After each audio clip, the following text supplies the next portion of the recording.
I've hit a bit of a roadblock with my study. Seems I'm going about it in an unusual way. The study itself follows standard protocol, but my degree path is weird. I'm doing the studio track for my degree, which means those 3 projects I just mentioned are going to be what my degree hinges on. But studio people at my school don't usually do research studies in addition to their studio projects. So someone doing a studio project and a thesis? Strange.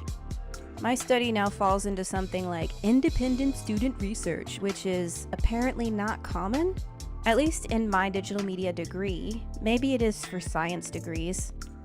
I spoke to someone on the IRB review board at my school about it. They said that usually a student has a thesis advisor who is attached to their study, or the student works on the teacher's research. Well, I'm only in my 2nd semester, and I don't know my teachers very well, and I didn't think to ask any of them to advise on my study before spring semester ended. I did a bunch of emailing at the beginning of the summer, asking around, but seems like people aren't available. It's been a lot of crickets. It's kind of disappointing, not gonna lie. I don't want to harass my teachers who are already stressed because they're having to deal with my state's DOGE requirements. Last semester, one of my teachers announced to the class that he wasn't getting a pay raise and apologized if he took his bad mood out on us. Weird times we live in, eh?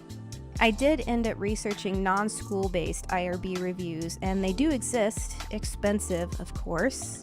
About $3,000 for a review of my kind of study, which is the Expedited Form 503, which I guess just means it has a low chance of hurting humans. I'm not injecting people with fluids or developing a medical device, just asking them to write me a story. I don't think that's too painful, though writing something coherent enough for other people to understand can be pretty hard. But to get a free IRB review with my school, I have to wait until the fall semester starts in August to talk to my next teacher. Maybe ask if they'll be willing to advise on my research. Alas, research pays about as well as being a nobody VTuber does. I do hope I can do the study. It'll really inform my projects, so hopefully my teacher next semester will say yes.